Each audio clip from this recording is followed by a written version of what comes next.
Hello everyone, welcome to the Nimbus learning powered by engineers academy.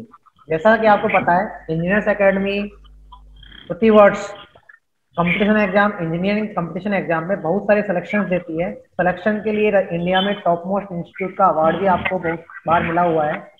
तो उस और time to time आपको हम टॉपर्स के साथ मिलवाते रहते हैं, टॉपर्स के साथ रूबरू कराते रहते हैं। इसी सीरीज में आज हमारे साथ है विमल अग्रवाल, जो कि एमबीएम इंजीनियरिंग कॉलेज जोधपुर से 2017 में पास आउट है, जिन्होंने हाल ही फिलहाल जो आरएसएसबी जेई का रिजल्ट आया था उनमें उसको उन्हीं को पीडब्ल्यूडी डिपार्टमेंट मिला है एंड एसएससी 2019 में भी बीआरओ डिपार्टमेंट मिला है।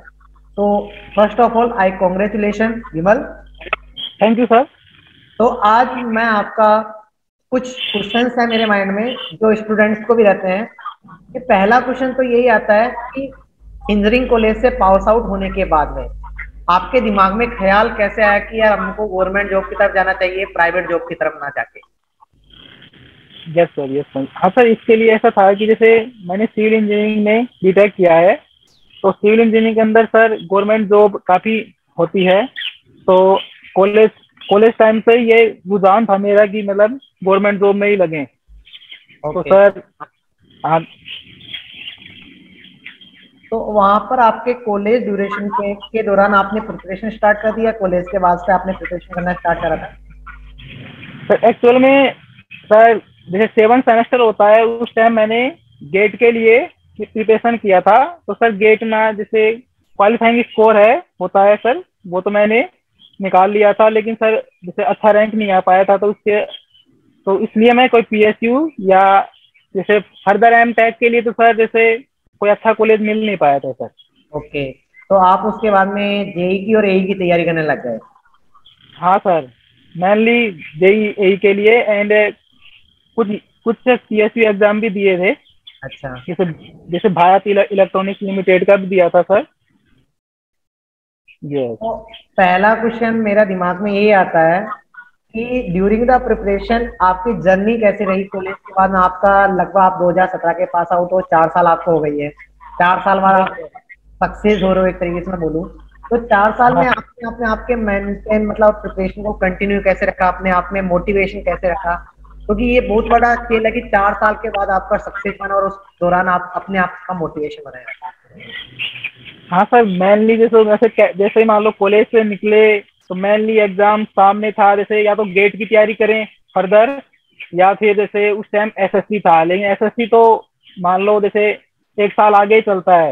हाँ बिल्कुल। हाँ, तो 1 साल आगे चलता है, तो सर मैंने गेट का भी थोड़ा किया था, लेकिन सर फिर जैसे एसएससी और जैसे गेट का एक साथ लगभग उसी टाइम पे पढ़ रहे थे दोनों एग्जाम। ओके। तो सर गेट का इतना अच्छा प्रिपरेशन नहीं हो पाया था, तो मैंने एसएससी के लिए ही किया। तो सर जैसे उस टाइम क्या था कि मान लो जो वो 2018 का पेपर था एसएससी का, तो उस टाइम सर एक्चुअल में क्या था कि जैसे नॉर्मलाइजेशन का प्रोसेस नहीं था सर उस टाइम। ओके। हाँ, तो सर उस टाइम जैसे ऑनलाइन पेपर हुआ तो नॉर्मलाइजेशन का नहीं था, कुछ पेपर टफ आए कुछ सिंपल आए, तो ये भी था सर। 3-4 शिफ्ट में पेपर हुआ तो कुछ शिफ्ट का टफ आया तो कुछ हाँ, कुछ सिंपल फिर आया। का टफ आया और नॉर्मलाइजेशन का था नहीं। तो सर उस टाइम तो मेरा जैसे प्री भी क्वालिफाई नहीं हुआ था, जैसे 108 के आसपास शायद कट ऑफ गया था, तो मेरे 99 मार्क्स ही थे सर उस टाइम। तो विमल, मैं यहाँ पर तुमको रोक के पूछना चाहता हूँ कि जब तुम्हारा 2018 एसएससी क्लियर नहीं हुआ, प्री भी क्लियर नहीं हुआ, तो एक डिप्रेशन हाँ नाम का कुछ चीज आपके दिमाग में आई? हाँ सर, वो चीजें तो है ही, वो सबके साथ ही होता है, तो मेरे साथ भी था। लेकिन सर मान लो भी टाइम थोड़ा मेरा मेरा थोड़ा यही था कि गवर्नमेंट जॉब पाना। वैसे घर में भी जैसे दादाजी थे मेरे, तो वो भी तो कहते थे कि गवर्नमेंट जॉब में ही थोड़ा अच्छा है अपने लिए। तो गवर्नमेंट जॉब ही पाना सर एक तरीके से वो था। और सर कुछ मेंटर भी थे, मान लो मेरे कुछ सीनियर थे। मान लो मैंने हमेशा पॉजिटिव लोगों के साथ भी जुड़ा रहा सर, मेन चीज ये है। तो मतलब आपने उस डिप्रेशन में अपने आप को मोटिवेट अपने यस सराउंड सर। में रखा? हाँ सर, उसके बाद मान लो उसके बाद दोबारा से उसी का तैयारी किया, फिर रेलवे जेई में भी सर उसमें भी नहीं हो पाया कि सर जैसे मान लो यूपीपीएससी हाँ। यूपीपीएससी एई भी दिया है सर मैंने। तो उसमें भी मैं जैसे मान लो इंटरव्यू तक गया हूँ सर वहां भी। ओके। हाँ सर, जैसे मान लो, और उसके बाद सर जैसे आरपीएससी ए भी दिया है। आरपीएससी ए में भी सर जैसे जैसे प्री का जो होता था, प्री में तो सर मेरे जैसे मैं टॉपर्स में ही था प्री में। जैसे 3033 रोल नंबर थे, तो उसमें जैसे 33 भी जो होता था वो रोल नंबर ही होता था, वो एक्चुअल में वो टॉपर होता था। जैसे 33वीं रैंक थी प्री के अकॉर्डिंग। देन मेंस और इंटरव्यू में क्या रहा बाद में आपका? सर मेंस में एक्चुअल में क्या था कि जैसे मेंस भी मैंने दिया, तो सर मेंस में मेरे 330 मार्क्स थे sir. Okay. Then cut off जैसे 338 गया था। तो मतलब वहां भी मतलब लगभग आप बाउंड्री पा के रुक गए। हाँ सर, बाउंड्री पे आगे रह गए थे वहां भी। फिर हाँ। सर जैसे, लेकिन जैसे ये था सर, जैसे बार बार मोटिवेट करना सीनियर्स का, कुछ घर वालों का, कुछ पॉजिटिव लोगों के साथ रहना हमेशा फायदेमंद रहा मेरे लिए। ओके। ये था सर। तो उसके बाद सर, लेकिन जैसे जैसे तैयारी करते रहे तो आप एक एक स्टेज ऐसा आता है कि आपको खुद को लगने लग जाता है। मेरे को इंटरनल फीलिंग आई कि अब तो होएगा ही, मतलब एग्जाम देखा नहीं, एग्जाम को देखा सिर्फ, और लगा कि हाँ इसमें तो होएगा, इसमें तो होएगा। ओके, मतलब after the lot of the failure in the life, मतलब बाद में अपने आप को फीलिंग आने लगे कि यार अब तो मेरा सिलेक्शन हो हाँ। जाएगा। तो हाँ मतलब सर ये। तो अपन अपन ये बोल सकते हैं जूनियर्स को, तो अपने जूनियर जो तैयारी कर रहे हैं या अपने छोटे भाई जो भी तैयारी कर रहे हैं, तो इसको अपन एक शब्द, एक मतलब यहाँ पर एक लेसन सीखने को मिलता है कि अपन को फेलियर से घबराना नहीं है। फेलियर के बाद भी वहां पर तैयारी कंटिन्यू रखोगे तो एक टाइम ऐसा आएगा कि आपको अंदर से ही फीलिंग आने लगेगी यार अब तो मेरा सिलेक्शन हो जाएगा। Yes sir, yes sir, sir मैं इंटरनली फीलिंग था, ये इंटरनल फीलिंग आया एकदम। ये था ओके। सर।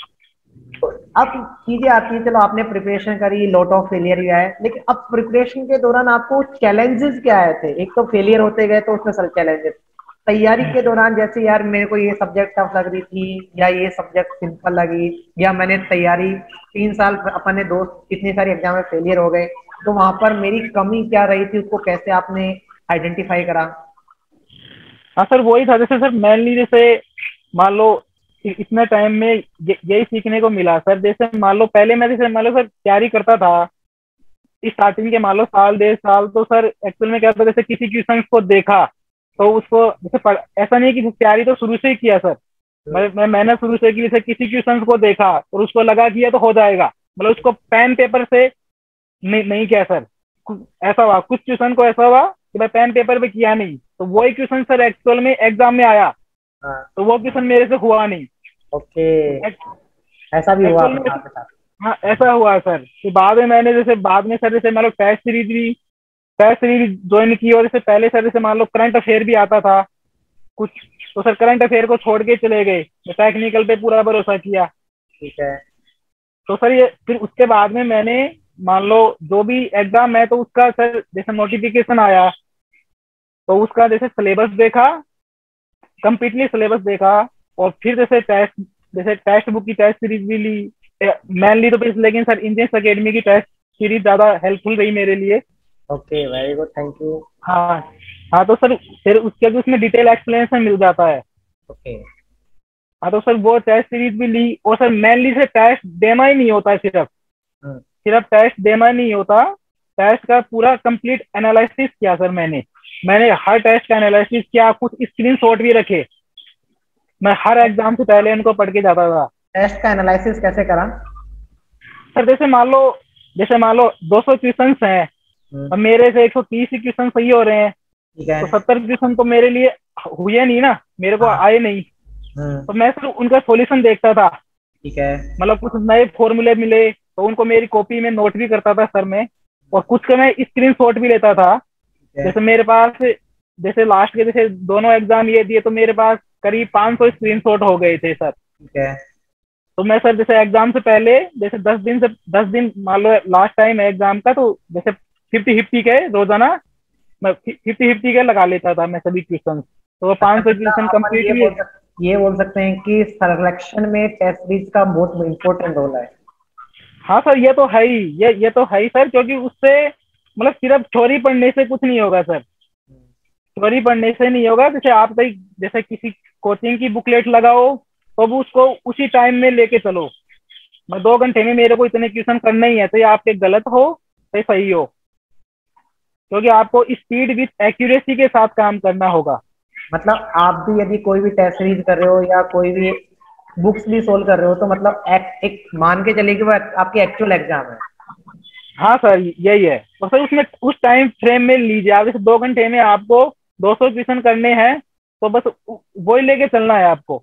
ओके, तो मतलब आपको रोज एक न एक एग्जाम देते रहोगे तो आपकी प्रैक्टिस भी बनेगी, आपकी एक्यूरेसी बनेगी और आपका टाइम ड्यूरेशन भी मैनेजमेंट होगा। हाँ, यस सर, यस। तो वो अब दूसरा ये। हाँ हाँ, बताइए अपन ये सर। बात करें कि यदि आप प्रिपरेशन स्ट्रेटेजी, जैसे लोग बोलते हैं कि सर मैं पढ़ता हूँ, मैंने 10 घंटे रोज पढ़ाई करता हूँ, मैं रिवीजन भी करता हूँ, लेकिन मेरा सिलेक्शन नहीं हो रहा, मैं टेस्ट सीरीज भी दे रहा हूँ, तो आप उनको मतलब आपकी प्रिपरेशन स्ट्रेटेजी क्या रही थी कि मतलब मैंने सर ये चीजों का ध्यान रखा तो मेरा सिलेक्शन होने में हेल्पफुल रहा, मैंने ये चीज नहीं करी तो सिलेक्शन मतलब तो मेरे फायदा रहा। हाँ सर, जैसे मैंने पहले बताया कि मैंने जैसे पहले मान लो कई क्वेश्चन को देखता था लेकिन उसको सोल्व नहीं करता था, भाई ये एग्जाम में हो जाएगा। ठीक है। तो आपको सबसे पहले तो मान लो क्वेश्चन को सोल्व करना है। मतलब कुछ क्वेश्चन ऐसे लगेंगे कि कुछ अटपटे हैं, लेकिन आपको यही सोल्व कर लोगे तो एग्जाम में प्रॉब्लम नहीं होगा आपके साथ में। और सर दूसरा है कि स्टडी टाइम में भी कई कहते हैं कि जैसे मान लो 10-15 घंटे पढ़ा मैं तो भी नहीं हो पाया, कई लोग ऐसे कहते हैं। तो सर ऐसा जरूरी नहीं है कि जैसे कोई 10 घंटे पढ़ के भी निकाल सकता है। तो आपको मेनली सिलेबस देखना है पूरा एग्जाम का। जैसे मान लो मैं आपको एग्जांपल दूं, जैसे भी आरएसएस भी जेई का हुआ है और मैं भी नोटिफिकेशन भी आया है, तो इसमें कई सारे मान लो ऑटो कोड सब्जेक्ट है, जैसे नए सब्जेक्ट जैसे कंस्ट्रक्शन इक्विपमेंट है, तो इसमें से सर क्वेश्चन आए थे। जैसे ओके। मैं पहले कोई एग्जाम होता था, जैसे रेलवे का हुआ था जेई का, तो उसमें कई टॉपिक ऐसे ही थे मान लो, तो उनको छोड़ के चले गए हम। तो वो नहीं छोड़ना। एक तो आपको जैसे मान लो ग्रेडर का, पेवर का क्वेश्चन, कई टाइप के क्वेश्चन आए थे सर इसमें भी। मतलब अपन सिलेबस पूरा पढ़ के जाए, क्या पता अपन जो सब्जेक्ट छोड़ के जा रहे हैं उससे क्वेश्चन सिंपल आ जाए। हाँ सर, ये है। और तो सर और आपको मतलब थोड़ा कूल रह के काम करना है। ऐसे मान लो आपको ज्यादा मतलब हेडक नहीं लेना है अपने ऊपर, थोड़ा कूल रहो, तो काम बन जाएगा। मतलब ऐसे जरूरी नहीं है, जैसे मैं भी मान लो जो भी कह रहा हूँ एकदम रियल कहूंगा। हम्म। जैसे ऐसा नहीं है कि जैसे मान लो मैंने भी कोई 2 ही एग्जाम दिए हैं कि भाई सभी दो शुरू में वही निकाल दी, इससे पहले बहुत सारे एग्जाम दिए हैं। लेकिन मान लो साल 1.5 साल से तो ऐसे लग रहा था कि लास्ट बस लास्ट स्टेज पे जाके रुक रहा है। मान लो एसएससी में भी इससे पहले भी डीवी तक गया था मैं, यूपीपीएससी एई के अंदर भी इंटरव्यू तक गया हूँ। और एक सर एनवायरमेंटल इंजीनियर का पेपर हुआ था जेई का, इसमें भी सर डीवी तक गया था। तो मेरे मतलब को लगने लग गया। ऐसा नहीं है कि फेलियर होने के बाद सक्सेस नहीं मिल सकती, फेलियर होने के बाद सक्सेस हाँ, बिल्कुल मिल सकती है यदि आप कंटिन्यू मेहनत करते रहोगे तो। Yes sir. ठीक है। तो एक कुछ स्टूडेंट्स का डाउट और होता है, जैसे अपन ने टेस्ट सीरीज कर ली है, हम्म। तो टेस्ट सीरीज आपने एक बहुत अच्छा बोला कि यहाँ पर कि टेस्ट सीरीज जैसे आपको जो क्वेश्चंस नहीं आते हैं तो उनको आपने स्क्रीनशॉट ले लेते तो उनको ढंग से देखते थे। दूसरा ये यस आता है सर। कि बच्चे का डाउट रहता था कि सर रिवीजन कैसे करें, तो आपने रिवीजन की क्या स्ट्रेटेजी अपनाई थी। सर रिवीजन एक्चुअल में सर मैंने रिवीजन के लिए मैंने मेरे खुद के शॉर्ट नोट्स बनाई सर। ठीक है। मेनली तो मतलब मैंने खुद के जैसे मेरे ऐसे समझ लो जैसे सर जैसे 20-30 पेज की कॉपी है एक, ओनली हम्म। ओनली 20-30 पेज की कॉपी है। तो उसके अंदर कहीं भी मैंने मतलब ऐसे नहीं कि इस पेज लेके लिखा है, मतलब एक सब्जेक्ट को 4-5 पेज में कवर कर लिया। ठीक है। मतलब सर अब ये सेल्फ नोट्स जो होते हैं वो सबके अलग अलग होते हैं सर। हम्म। ये किसी का कॉपी नहीं किए जा सकते, क्योंकि कुछ मान लो कुछ फॉर्मूले ऐसे होते हैं जिसको मुझे कॉन्फिडेंट रहता है, मैं कॉन्फिडेंट हूँ कि ये फॉर्मूला तो मैं कभी भूलूंगा ही नहीं। ठीक है। तो मैं सर वेरी उसको गुड। नोट डाउन क्यों करूंगा। सही बात है। हाँ, तो सर ये सेल्फ नोट्स खुद बनाइए। मतलब सेल्फ नोट 20-30 पेज में बना सकते हो आप सभी सब्जेक्ट। जैसे अपने 12 सब्जेक्ट आते हैं तो उनके आप 20-30 पेज में बन जाएंगे। ठीक है। मतलब शॉर्ट और मैं नोट्स एक बहुत बड़ा प्ले अदा करता है रिवीजन के टाइम में। हाँ, और मेनली सिलेबस क्या मतलब जो भी एग्जाम है जैसे उसके सिलेबस के अकॉर्डिंग काम कीजिए। मैन मतलब ये मेरा है। ये नहीं है कि बिना सिलेबस अपन रट्टा मार रहे हैं, पढ़ रहे हैं, मेहनत करते जा रहे हैं। हाँ smart work is very important for with the हाँ। Hard work.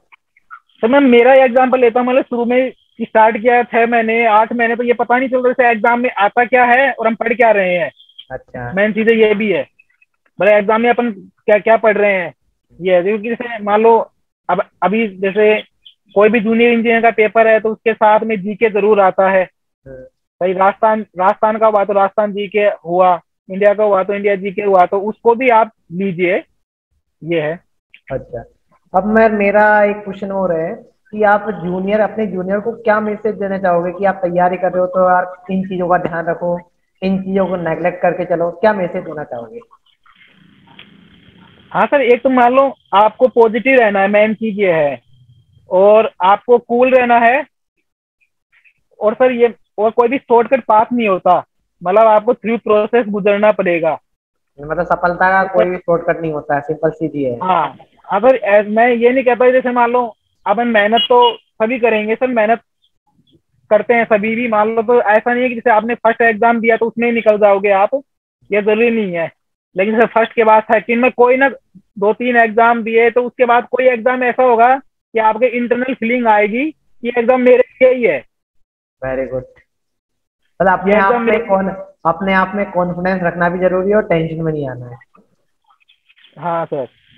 ओके, तो मैं इंजीनियर्स एकेडमी की तरफ से सभी को बताना चाहता हूँ कि विमल अग्रवाल जो कि 2017 में पास आउट हुए, लेकिन 4 साल के बाद इनको सफलता मिली, लेकिन इन्होंने हार नहीं मानी है।